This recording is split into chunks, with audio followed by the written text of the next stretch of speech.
That's a really good point. So going along with the email, there's also just the concept of going dark. And by that I mean unplugging for a short amount of time for periods of intense and focused work. In today's age, we're all instantly available at the drop of a hat.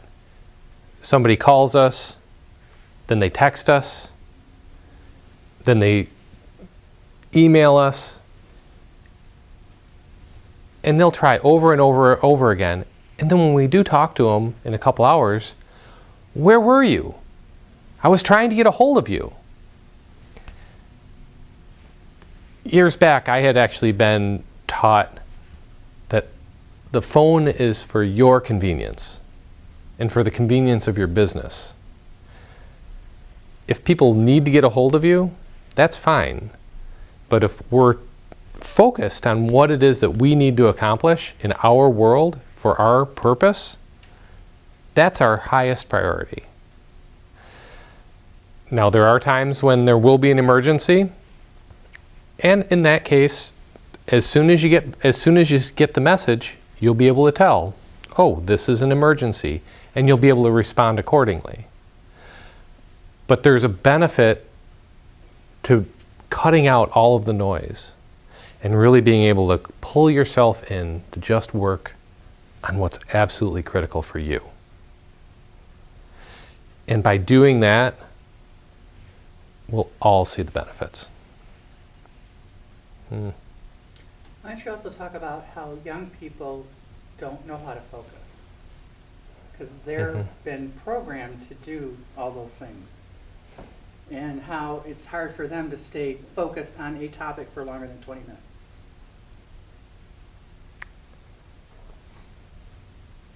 Do you think that's always true? I think so.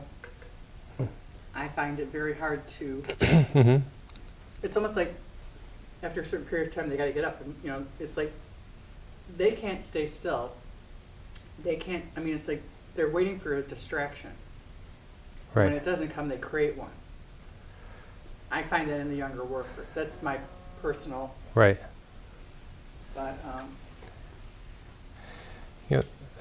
something else that I've recently come across along that lines, in talking about millennials specifically, people born after the year 2000, is that quite often we see they see their parents and they see the older generations that have worked intensely, and then especially over the last 8 to 10 years, quite often many people have lost everything. And so they've worked their entire life and gotten to a point where now they've lost everything. And we're saying, this is the way that it has to be done. And these millennials are looking at the older generation saying, well, life is the experience that you have. My choice is not, do I want this job or do I want to move on to a better job? Often it's, do I want this job?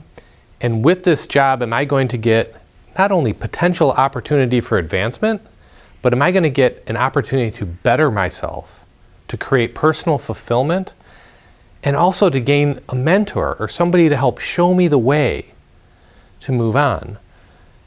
Personally, I found coaching to be a great example of a place where somebody could get something like that. But for this generation, the idea is, do I want that? Do I want a job where they're going to be ultra demanding and they're going to say, you have to do this or you're not going to get paid? And they're not thinking of the third option, which is,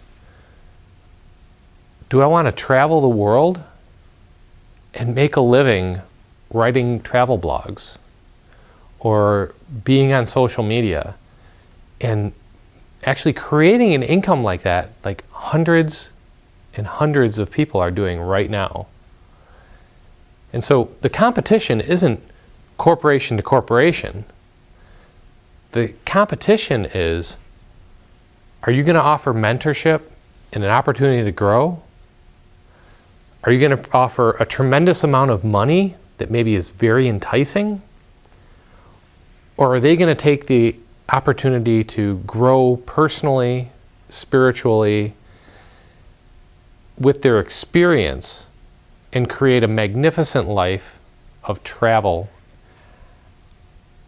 I think a lot of times we term people as lazy, or we term people as overly distracted, because I know myself, I come from a generation where we used to always talk about work-home life balance, and that everything had to be balanced, and you wanted to have a balanced life so that your life could be fulfilling and your life could be full, and you could get all of the things that you wanted as long as you had this balance. And something that I've learned, adopted, and really am relishing in is the idea of not work-life balance, but work-life integration. And how are these two things blending so that maybe I could spend an hour with my family, and then while they're doing something, I can check a couple of emails, maybe respond to something, and then come back and spend more time with my family. Now, this is not to preclude the idea of a straight-up vacation where, phones get left behind and we just spend maybe a couple of days or a week or more together and are just off the grid, possibly leaving some openings for emergency situations, but that work is completely off limits. That does happen. But the idea of work-life integration is something that's relatively new, in that I've only been familiar with the idea for maybe about 10 years now. But I found it to be significantly more fulfilling than the idea of balance. Because for me, ideas come at all times of the day. And if I need to write something down, or if I need to make some notes and maybe even do a little bit of work, a lot of times I can integrate that into my family time and maybe even pull my family in with me. And we can talk about something that's really exciting for me, or even really exciting for my son, or really exciting for my wife.